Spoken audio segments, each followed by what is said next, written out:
mito, y esto lo buscamos, esos son mitos reales. Dice, si yo me registro como donante, podrían traficar mis órganos al mercado negro, Mira, sí. nosotros hemos tenido comunicación y hemos buscado información sobre lo que se conoce como el tráfico de órganos. Y nosotros hemos estado en conversaciones inclusive con la rama del gobierno y del FBI trabaja con lo que se conoce como human trafficking, ¿verdad? Como el tráfico humano. Y la realidad es que no hay evidencia de que se trafique con órganos en nuestro sistema. Yo no estoy hablando del resto del mundo. Sí, Y yo no. quiero, ¿verdad?, aclarar eso porque sí, ha habido evidencia en otras partes, pero el FBI y la División de Tráfico Humano no ha dado información o no tiene investigaciones abiertas relacionadas al tráfico de órganos. Sí al tráfico humano, pero no al tráfico de órganos. Wow, Eso es bien interesante. importante. Sí. Y es válida la pregunta y los hemos mantenido aclarándolo. Hace unos meses salió una serie de Netflix que fue terrible para las entidades de recuperación de órganos y para la donación en sí, porque la gente se cree la película. Ok. Y hay que educarlos y explicarles que eso es un guión que nace de la, ¿verdad?, de la imaginación de un escritor y que usted no puede creer todo lo que ve, ¿verdad? Que por eso dice que esto es una serie basada, Ujú. ¿verdad?, en una historia que no es real ni corroborable. Y eso es importante. Pero sí es uno de los mitos más comunes. Y también nosotros estamos, para hablar sobre ese mito, nosotros nos regulan todo el tiempo, lo que es CMS, Joint Commission, Departamento de Salud, usamos unas guías de neurología que están constantemente dándonos educaciones sobre si sale algo nuevo para manejo, para declaración. La O Red sea, nosotros, Nacional para la Distribución de Órganos, correcto. el FDA. A cada rato Nosotros nosotros estamos tenemos constantemente regulados. visitas, regulando todo, evaluando cada referido que tenemos, cada donante que tenemos nosotros. O sea, todo se evalúa, se monitorea constantemente para eso, para que todo eso esté claro, toda esa información esté clara. O sea, nos monitorean a nosotros como coordinadores, a los FCC, a la entidad como tal, se monitorea en todo momento. Se hacen auditorías cada 2 años. Así que cuando estamos terminando una auditoría, por ejemplo, de CMS, y ya salimos de CMS, por los próximos 2 años llegó UNOS, que es la Red Nacional para la Distribución de Órganos. Oh, sí. Y terminamos con la de UNOS y de momento la puerta de la FDA, aquí estamos, vamos a hacer una auditoría. Estamos ahí. Así que eso es constante, es un proceso constante para nosotros. Órale, otro mito Ok. que tengas por ahí. Mira, tocamos, o sea, que a veces cuando se hace lo que tiene que ver con transfusión de sangre, ¿verdad?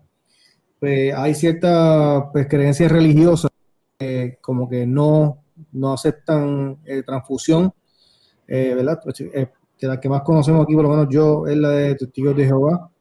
Entonces yo, ¿verdad? Que quería saber si, ¿verdad? Porque este es otro mito que también es uno de los más comunes.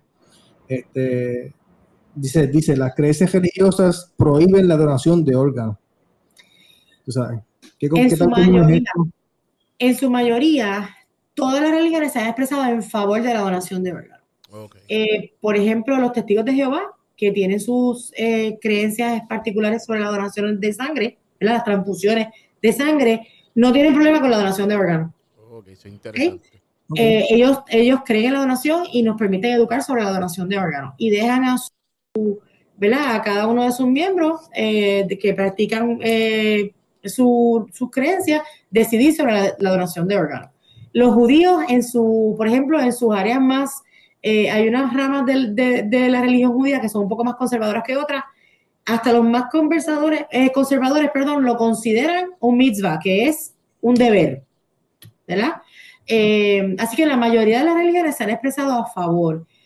Siempre hay algunas creencias que no están contempladas dentro de lo que típicamente conocemos como algunas denominaciones, la evangélica, la bautista, la carismática, la católica, la protestante, episcopal, Hay unas ramas, ¿verdad? Que son como unas sectas más pequeñas que tienen otras creencias. Con esas vamos trabajando poco a poco porque no es la norma, ¿verdad?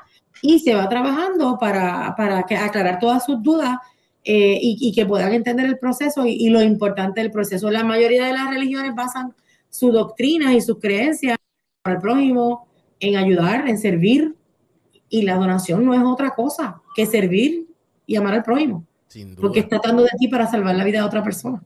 Okay. Mira. De hecho, hemos tenido personas que de acuerdo a su religión nos dicen, ok, quiero que sea donante de órganos, pero quiero que tenga esta sábana blanca todo el tiempo puesta. O quiero que tenga esta pulsera todo el tiempo. O sea, la familia aquí es lo más importante.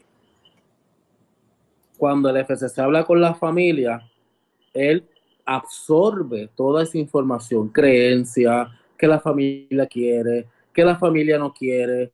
O sea, y todo eso se nos comunica a mí como coordinador de referido y se le comunica a los muchachos que están trabajando con el paciente, a los coordinadores de trasplantes, y se sigue el manejo del paciente acorde también con lo que quiere la familia. Y yo tengo una historia sobre eso. Perdona, sí, puede ser. Cuando este paciente, un ejemplo, va a sala de operaciones, que se hace el honor walk y demás, se hace algo que se llama el minuto de silencio. En este minuto de silencio, el FCC anteriormente habla con la familia, sea en este minuto de silencio, a veces la familia quiere que se le lean unas palabras a este donante, a veces dicen, no, a él le gustaba tal artista, yo quiero que mientras esté en sala de operaciones le pongan la música de tal artista. Esa es mi historia con la música. Una vez yo entré a una recuperación y estaba esta música y se acababa y la ponían de nuevo. Y decía, pero ve acá, ¿qué está pasando aquí? Y era que uno de los familiares, ¿verdad? Era que esa era su canción favorita y que, ¿verdad? Que pidieron que esa canción se tocara mientras hacían el proceso. Y fue bien curioso eso. Y también hacerle una oración antes, también es otra de las cosas que he visto. So, hasta eso, ¿verdad? Que honren eso, esa petición está chévere, está cool. Bien importante, bien importante. Y algo muy importante, mientras se está manejando este paciente, la familia puede seguir yendo al hospital a visitar al paciente, todo normal, ¿no? Otro de los mitos que lo traigo yo porque lo he escuchado, es que una vez el paciente es de Lifeline, la familia no vuelve a estar en el hospital. No, la familia puede ir, ver el paciente, se pueden sentar y hablarle, ¿sabes? Esto es parte también de que ellos vivan su proceso. Saben que esto es una pérdida, dijeron que si la donación o el paciente estaba registrado y quieren seguir viendo el paciente, adelante. O sea, son su familia. Tuvimos un caso hace varios meses de un caso pediátrico. Cuando se hizo el honor walk, la mamá de la paciente quería llevar a la paciente hasta la puerta de sala de operaciones. Así que ella estuvo con ella en la camilla, con todo el ventilador, con toda la maquinaria. Y una vez se llegó a la sala de operaciones, a esa puerta, ella dijo, ahora estoy lista para soltarla. O sea, que se permite que la familia esté en todo el proceso. No porque ya tiene un consentimiento o ya, mira, como dicen en el hospital, ya ese paciente es de Lifeline. No, el paciente lo está manejando Lifeline, el paciente es parte del hospital y la familia sí puede ir a las horas de visita, todo eso como cualquier otro paciente. Esto es importante aclararlo porque muchas veces se cree que si el paciente ya Lifeline lo está manejando, la familia se desconecta. Al contrario. La familia es donde más presente quiere estar. Oye, y ahora que mencionas pediátricos, un paréntesis, ¿verdad? En cuanto a donación de órganos entre pediátricos, entre niños y adultos, ¿se puede hacer trasplantes de niños a adultos o de adultos a niños? ¿Cómo? Sí, nosotros hemos tenido casos de, por ejemplo, bebés que han donado órganos y lo han recibido una persona que es adulta o un niño mayor, dependiendo del peso y de la estatura del que va a recibir y del que va a donar. Por ejemplo, en el caso de riñones, a veces se trasplantan los riñones en bloque. O sea, ambos riñones se le trasplantan al que lo va a recibir. Eso depende, ¿verdad? Hay muchas consideraciones a tomar. Ok. Pero sí, han recibido niños de adultos y adultos de niños. Y también nosotros se miden los órganos.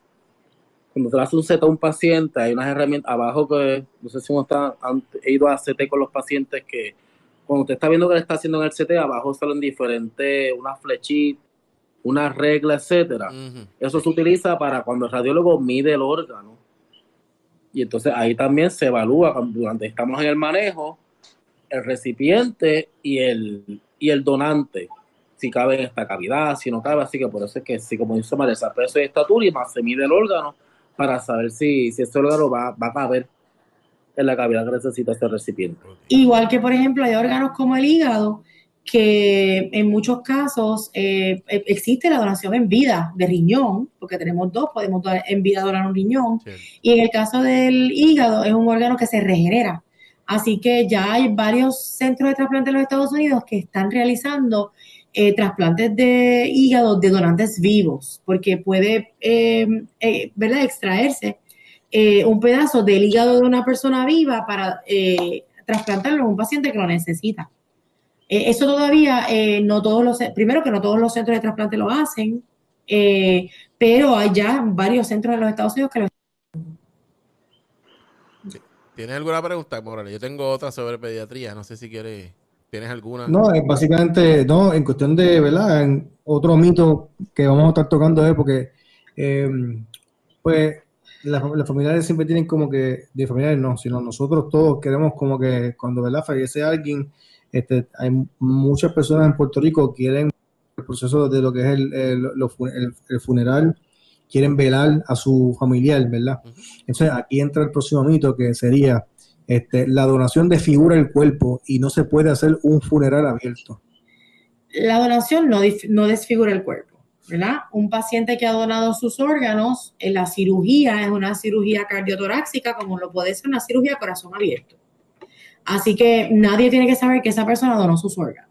En el caso de los tejidos que se donan extremidades que se donan tejido musculoesqueletal de extremidades superiores e inferiores, pues se dialoga con la familia, se le explica a la familia cómo es la cirugía para que entonces la familia determine si podemos recuperar de los brazos y entonces ellos les ponen camisa de manga larga para que entonces sea el que las personas que van a un funeral sepan que esa persona fue donante o no, no depende de nosotros, depende de la familia. Ok. ¿Okay? El proceso de donación es confidencial. Nosotros no podemos divulgar información de casos específicos, de pacientes específicos. Eso está prohibido por ley. Y por eso es que es bien importante cuando nosotros hablamos de estos casos, sobre todo cuando hay mucha divulgación en los medios de casos específicos, que entonces empezamos a recibir llamadas de los medios.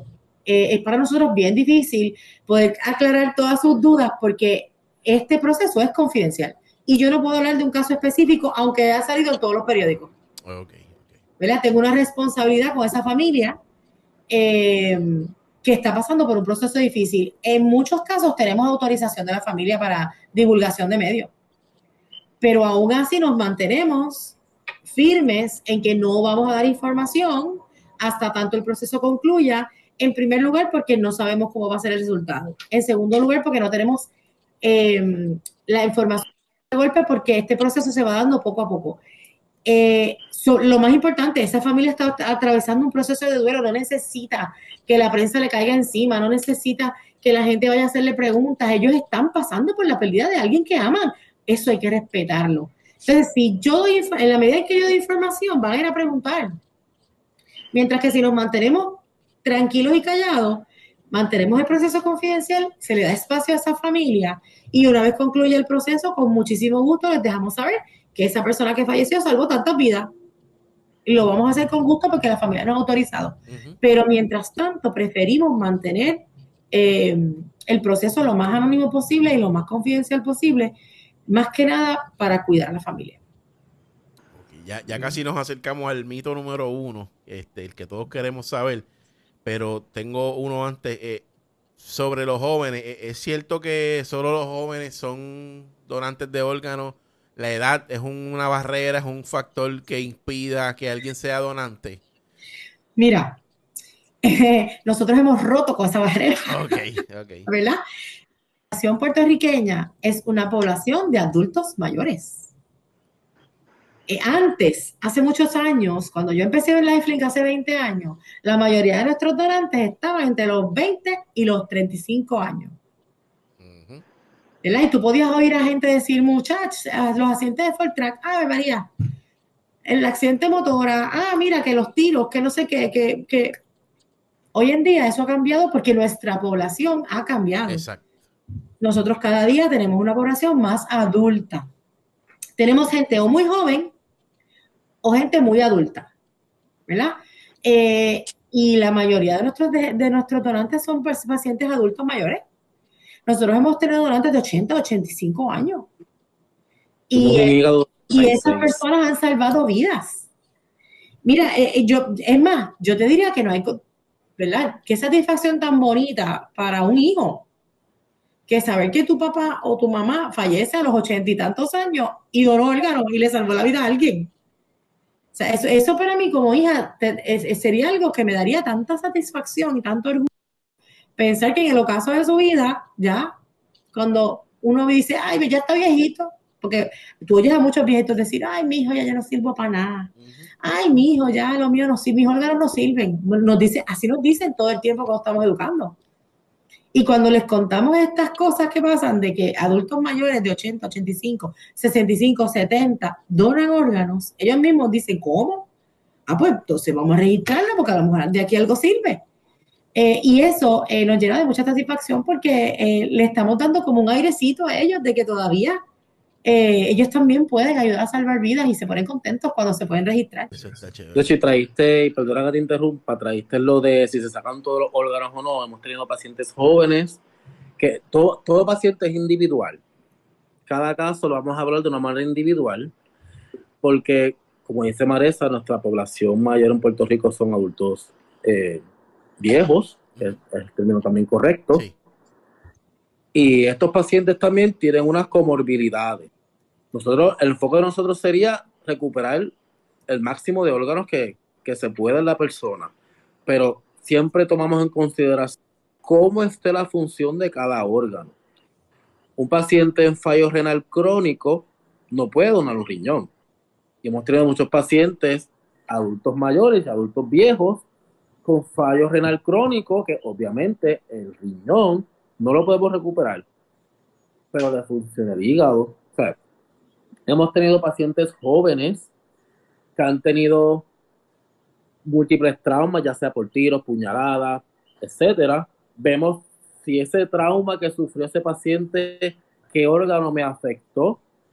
Si ese órgano que está afectado, ese órgano, puede ser viable para donación o no. Todo eso se evalúa. O sea, que hemos tenido pacientes jóvenes que no han donado X o Y órganos, o pacientes mayores que sí los han donado, otros que no. Todo caso es individual. En pacientes jóvenes, cuando tenemos un paciente joven, la prioridad serían todos los órganos. Pero como te dije, siempre vemos caso a caso. Si tengo este paciente joven que tiene 3 tiros, un tiro en el corazón, o sea, hay que evaluar caso por caso. Nosotros, para manejar estos pacientes, hacemos CT de todo el cuerpo, se hacen cateterismo, se hacen broncoscopías para evaluar esos pulmones, se hacen hasta biopsias de hígado. O sea, cada órgano se monitora de una manera bien agresiva, por decirlo de alguna manera, porque si yo te voy a dar a ti un hígado, un corazón, a ti, Carly, yo le tengo que dar un corazón, un hígado, lo más óptimo posible. Por eso es que el trabajo de nosotros, el tipo de manejo que damos es bien agresivo. ¿Por qué? Porque yo tengo que asegurarme de que ese órgano que tú vas a recibir sea óptimo para ti. Te ayuda a tener una mejor calidad de vida, no que te la reste. Por eso es que nos ven corriendo al agua en el hospital y muchas llamadas y muchas cosas. Es por eso, porque estamos en comunicación con mucho equipo multidisciplinario para viabilizar lo que es esos órganos en los pacientes. Y que el tiempo está en contra. Es correcto. Cada tiempo que pasa se va descomponiendo por decirlo de alguna manera, se va descomponiendo el cuerpo ¿verdad? Poco a poco. Es correcto. Tiempo tiene que ir a nuestro favor.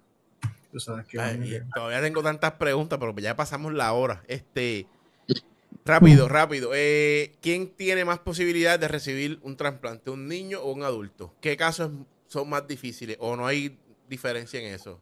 La lista de cada centro de trasplante tiene su lista de espera, ¿verdad? Pero todos esos pacientes van a la lista nacional. El estatus de una persona en la lista lo va a determinar la gravedad, más que la fecha en que fue enlistado, la gravedad de su condición. Yo puedo tener un paciente que lleva un año en la lista, pero está estable, versus un paciente que acabo de diagnosticar que si no se trasplanta en las próximas 24 horas se va a morir. Así que dependiendo de la gravedad de ese paciente. Y hay que hacerlo así porque no tenemos suficientes para trasplantar a los 100,000 pacientes que están en lista de espera. Y otra cosa, cuando vamos a la lista de espera y eso, además de ver qué paciente, pues, se hacen unas pruebas de compatibilidad. Yo puedo tener este paciente que lleva 10 años en la lista y este paciente que lleva 2 años. Primero recuerden que cada OPO se divide por regiones, como mencionó Marisa anteriormente. Yo tengo este órgano y cuando hago las compatibilidades es compatible con la persona que lleva un año en la lista y no con la persona que lleva 10 años en la lista. O es compatible con ambos, pero la persona que lleva 10 años en la lista, cuando surge lo que es el regalo de vida, la donación, la oportunidad, esa persona está de vacaciones en España. Ha pasado. O esa persona está pasando un proceso infeccioso. Está enfermo y no sé. Y no puede recibir el trasplante. Tiene un catarro, fiebre, no puede recibir el trasplante. O sea, hay muchos factores que pueden determinar quién lo va a recibir. Se me acaba de ocurrir otro mito, Morales. Yo creo que esto vamos a tener que hacer una segunda parte, yo creo. Hablando de las listas, ¿ustedes tienen forma de bregar con las listas? O sea, ustedes tienen forma, porque la lista es importante porque dice el orden y ahí es que se evalúa quién va a recibir este órgano sobre otra persona. Las listas las trabajan los centros de trasplante. Que ustedes no tienen nada que ver con eso. No, nosotros no los vemos. Nosotros, por ejemplo, tenemos este donante, se identifican, mira, este donante tiene un buen hígado, buen corazón, buenos los riñones. Yo entro esa información al sistema y el sistema es el que hace el match. Okay. No soy yo. Ustedes llegan hasta esa parte, hasta meter la información en el sistema.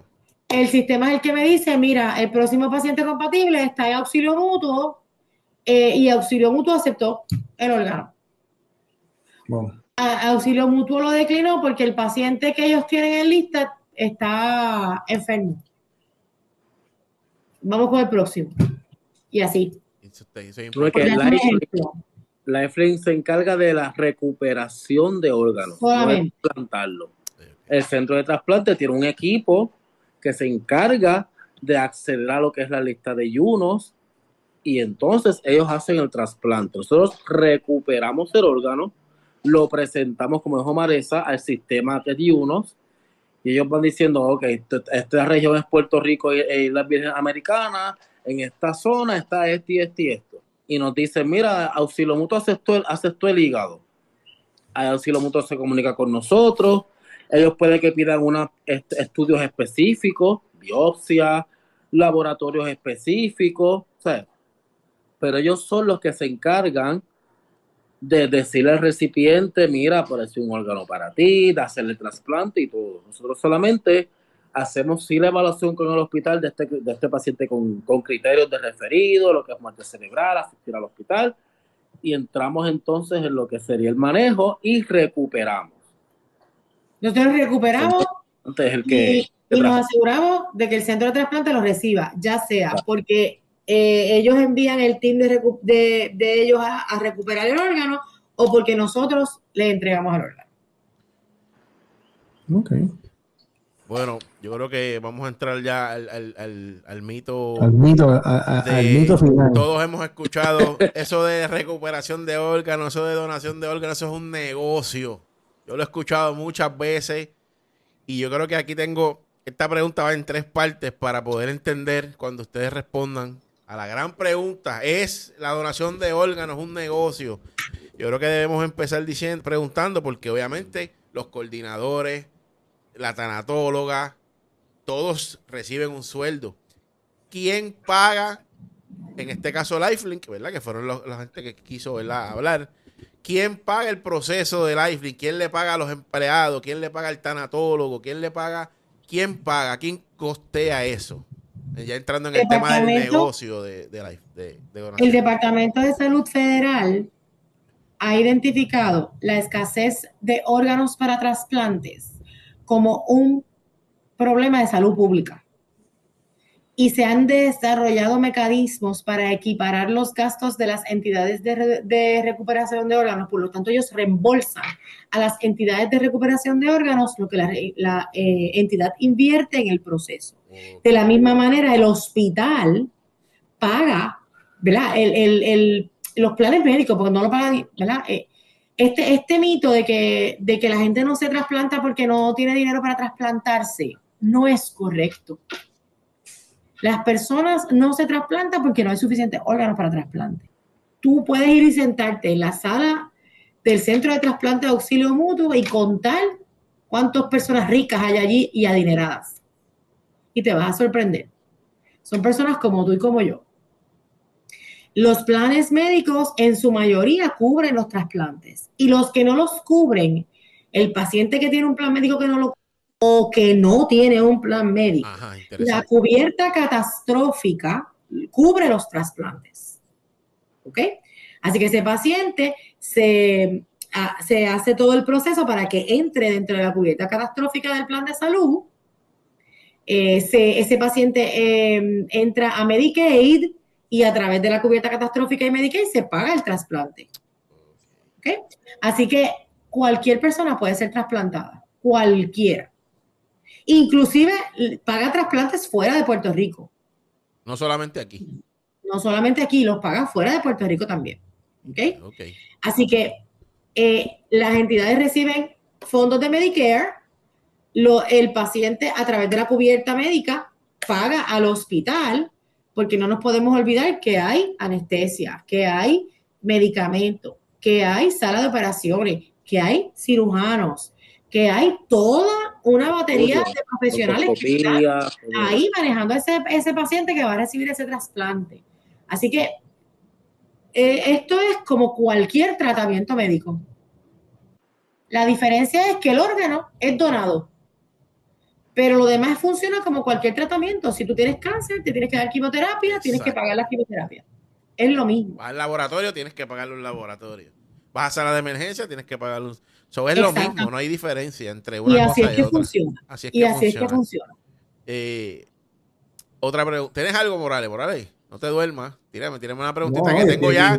Tengo una y la final. Tengo una más y la final. Pero hemos logrado que Morales esté quietecito ahí. Se ha quedado quieto con las contestaciones que le hemos dado. No, es que es bien interesante. Hay mucha información y está súper buena porque está bien completa todo lo que están diciendo aquí. ¿Sabes? Que, yo por lo menos estoy ready para la pregunta. Pero antes de esa, los hospitales y los doctores de sala de emergencia, los doctores de intensivo, los doctores que declaran a un paciente muerto, que entiendo que en Puerto Rico tienen que ser 2 médicos, los que le hacen las pruebas y los que en Estados Unidos creo que con uno es suficiente, y si estoy mal me corrigen sin miedo. Depende del estado. Ok, algunos son uno, pero en Puerto Rico tienen que ser 2. 2. Eso está interesante. Esos doctores que te atienden cuando tú llegas baratado, un accidente, reciben algo adicional, ¿cómo es la palabra? Remuneración. Eso mismo. ¿De parte de la Sí, no, en general.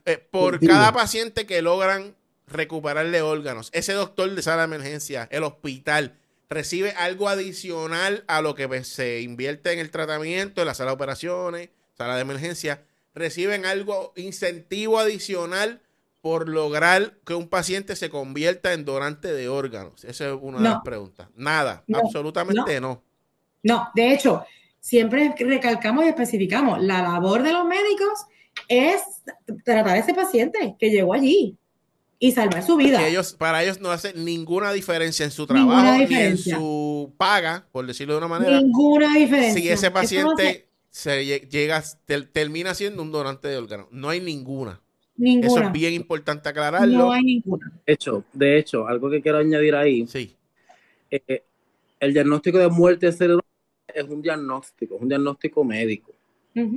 Este paciente, vaya a ser donante o no, es responsabilidad del médico darle un diagnóstico a la familia sobre lo que está pasando.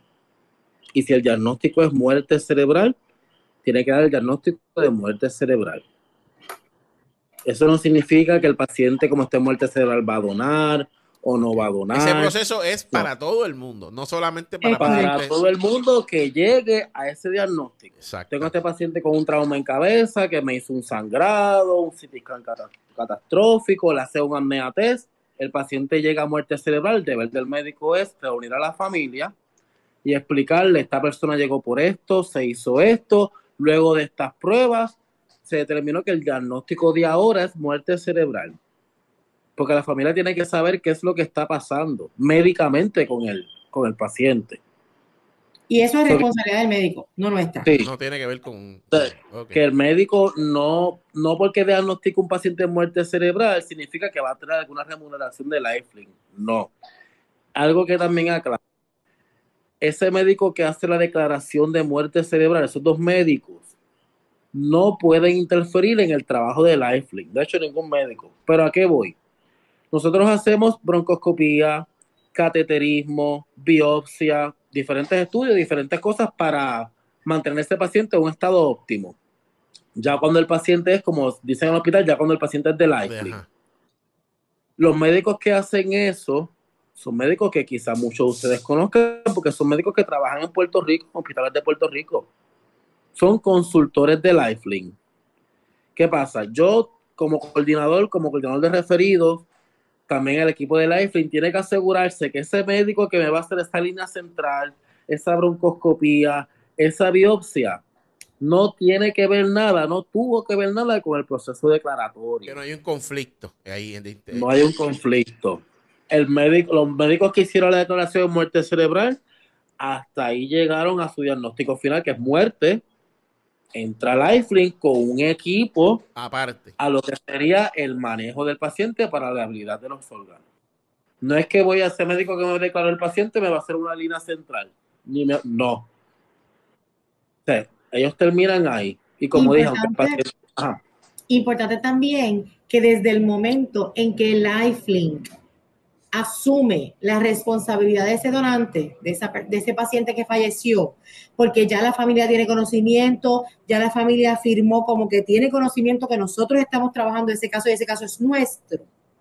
Todos los gastos en los que incurra ese potencial donante los paga y los asume Lifelink, no la familia, ni el plan médico.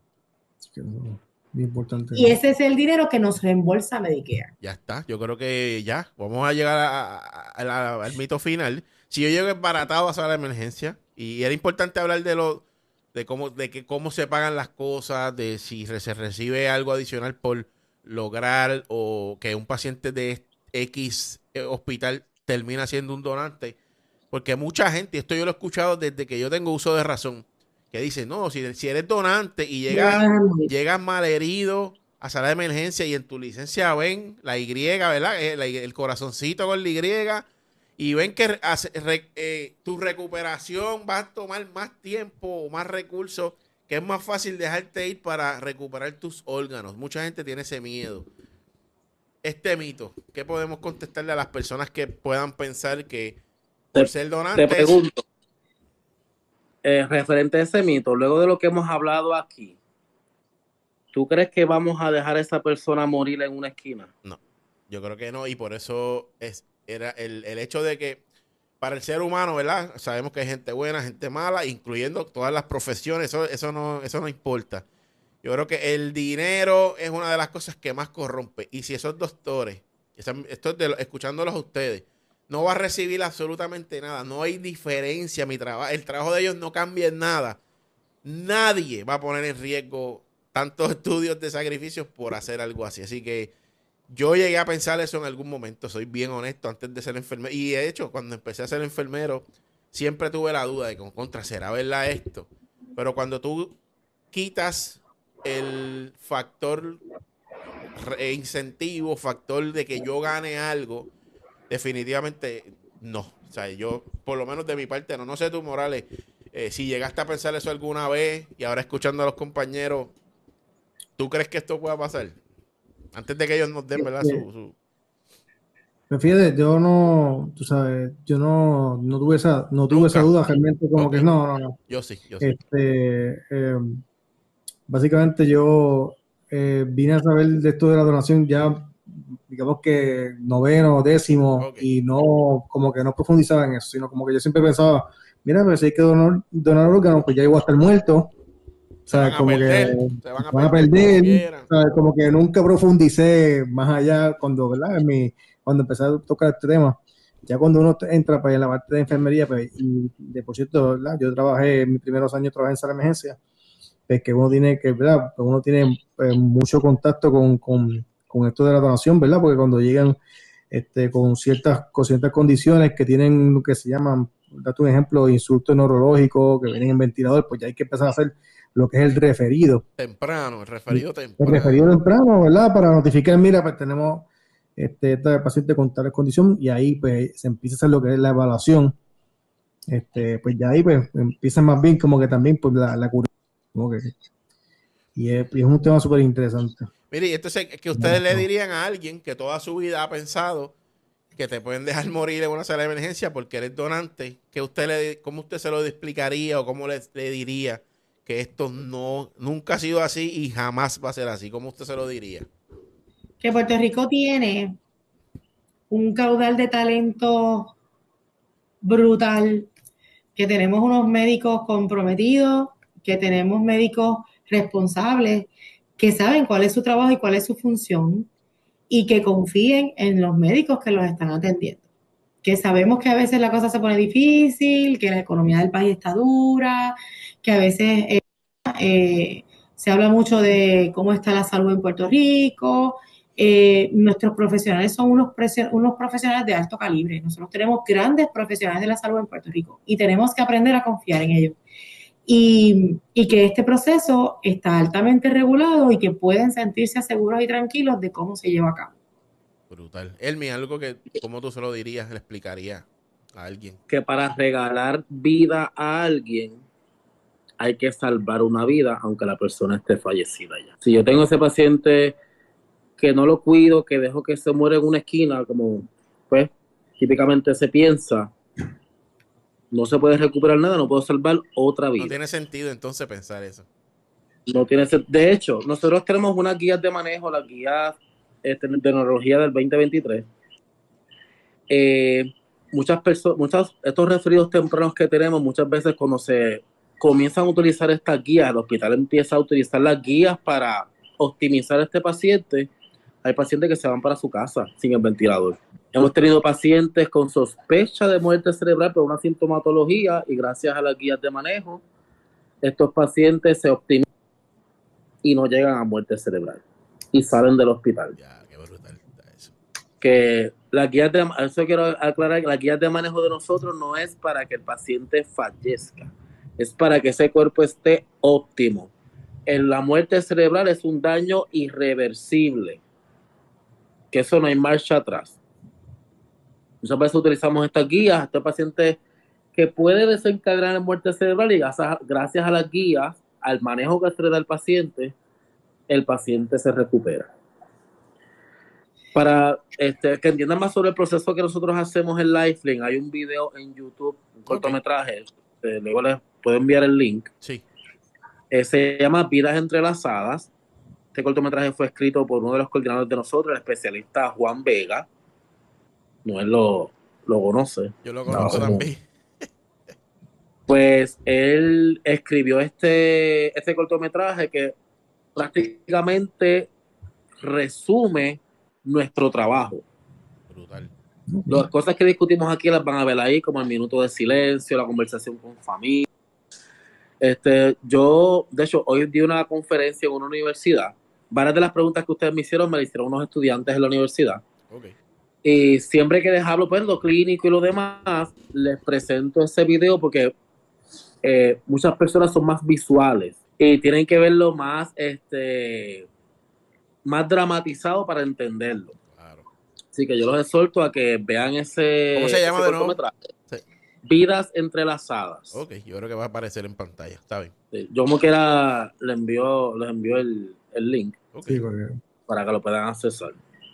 Bueno, las redes sociales de Lifelink, página web, canal de Pues, YouTube, todo eso, donde la gente, ¿verdad?, que quiera seguir, ¿verdad?, día a día lo que ustedes hacen, ¿dónde los pueden conseguir? pueden seguirnos a través de nuestra página de Facebook, Lifelink de Puerto Rico. Ahí van a ver todo lo que hacemos diariamente, las actividades en las que participamos, cómo nuestros coordinadores ofrecen charlas educativas, dónde las estamos ofreciendo, si hay actividades especiales que estamos llevando a cabo. Todo lo pueden encontrar ahí. Pueden también acceder a nuestro Instagram, Lifelink de Puerto Rico, seguirnos en X y también tenemos un canal de YouTube y nos consiguen también así como Lifelink de Puerto Rico. La página web es lifelinkfoundation.org y tenemos el enlace del registro electrónico de donantes, donevidapuertorico.org. En noviembre ahora estamos celebrando el Día del Donante. El Día del Donante es el 14 de febrero. Oh, ok. Así que se celebra nacionalmente el 14 de febrero, el Día del Donante. Así que estamos haciendo varias actividades. Hoy precisamente tuvimos una entrevista con Guapa. El viernes vamos a tener un reportaje bien bonito con una familia donante para que estén pendientes. Vamos a estar llevando a cabo durante toda la semana actividades en los hospitales y en diferentes centros comerciales, universidades, escuelas, para festejar, ¿verdad? Para honrar a nuestros donantes, a esos que hacen posible el milagro de la vida para otras personas. Y en abril celebramos el Mes Nacional para la Donación de Órganos, donde también celebramos un sinnúmero de actividades que son del interés de todos y a las que se pueden unir.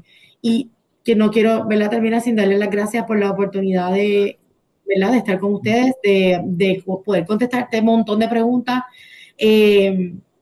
buenas, importantes, porque como yo le decía a Morales esta mañana, la duda que tiene cada uno de ustedes es la duda que tiene la gente en la calle, ¿verdad? Y la podemos aclarar, si la podemos contestar, pues es un vehículo más para llevar educación a la ciudadanía, para que crean más en estos procesos y nos ayuden, ¿verdad?, a llegar al 1,000,000 de pacientes, de personas registradas para ayudar a la mayor cantidad de pacientes posible. Algo Y que algo bueno añadir. es que pues quiero darle las gracias a Morales, a Noel, por hacerme el acercamiento para hablar sobre lo que es la donación de órganos, traer a Maresa para que pues también hable sobre su experiencia y su expertise en lo que es la defensa de Puerto Rico. Agradecido con ustedes. Nos abren a nosotros una brecha más de educación porque ustedes son profesionales de la salud.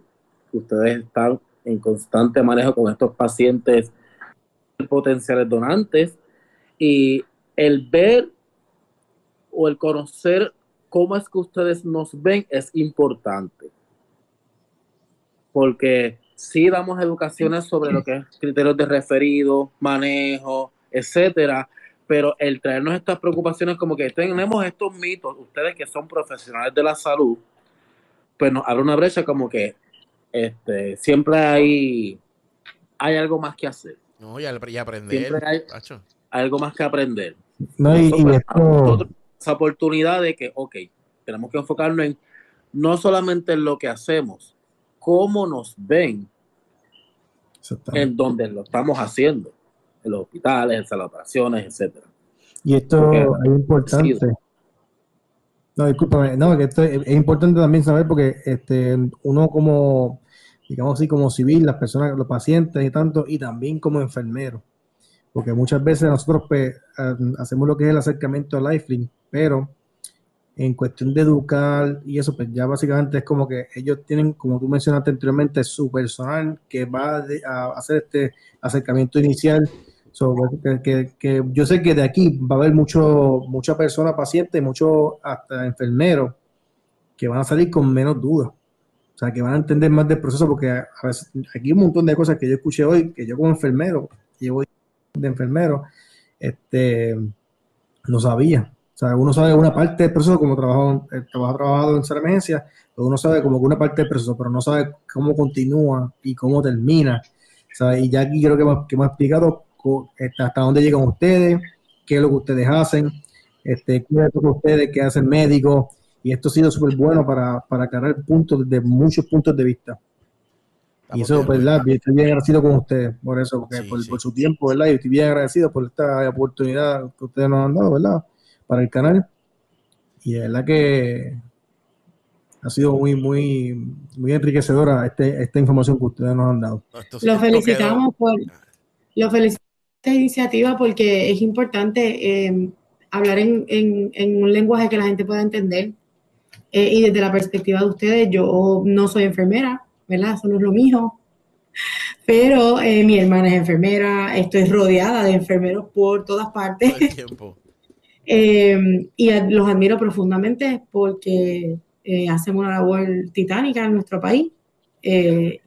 Y sé que por sus manos pasan la vida de muchas personas, así que mis respetos y los felicito por la misión de vida que escogieron, porque es muy importante para nuestro pueblo. No, gracias, definitivamente. Gracias por el tiempo. Histórica media hora y mira para allá. Este ha sido el más largo que hemos grabado, pero es que yo creo que el tema lo amerita. No hay forma de hablar algo tan importante en poco tiempo. Así que, de nuevo, gracias por la oportunidad. Ojalá y tengamos una segunda parte en el futuro. Espero, ¿verdad?, que hayan pasado bien, les haya gustado la experiencia. Y yo creo que ya no hay mucho que añadir, Morales. Yo quiero cerrar, ¿verdad?, este video diciéndole a las personas que nos vieron, gracias por vernos. Deje su comentario sobre lo que usted sabe, lo que aprendió, si es un colega, de qué unidad nos vio. Pero, ¿verdad? Es importante decirle a las personas, nadie puede obligarlo a usted a ser donante de órganos. Usted es una decisión voluntaria. Y si al final del día usted decide que no, pues nosotros lo respetamos. Pero es importante que también haga el ejercicio de estar al otro lado de la moneda. Y es que, ¿verdad?, usted pudiera en algún día necesitar un trasplante, un familiar suyo, o incluso lo más preciado que tenemos, los hijos. Así que haga ese ejercicio también, póngase en esos zapatos, porque es triste que alguien esperando, ¿verdad?, un órgano para salvar su vida o para ayudar a tener una mejor calidad de vida y que nunca llegue, es bien doloroso. Así que al final es su decisión y se respeta, pero haga los dos ejercicios, ¿verdad? Porque la historia tiene dos caras, tiene dos versiones. Y gracias a Dios, ¿verdad?, estamos en la de decidir ser donantes, pero la vida es bastante incierta y puede ser que mañana estemos al lado de necesitar un órgano. Así que mientras más gente esté abierta a hablar del tema, esté dispuesta a convertirse en donante, mucha más gente va a recibir órganos que los van a salvar y van a tener calidad de vida, incluyendo los niños, que verdad que es un tema que a todos nos toca. Así que de nuevo, gracias por estar aquí, se los agradeceremos por siempre. Así que usted suscríbase a este canal, dele like, comente sobre el tema de la donación de órganos, qué aprendiste, déjalo ahí, exprésate en esos comentarios. Y nada, síganos en Facebook, Instagram como Algoritmo Enfermería. Morales, gracias por esta gestión que tú hiciste, te votaste. Gracias por conseguir estos dos recursos tan importantes. Y nada, nos vemos en el próximo episodio de Algoritmo Enfermería.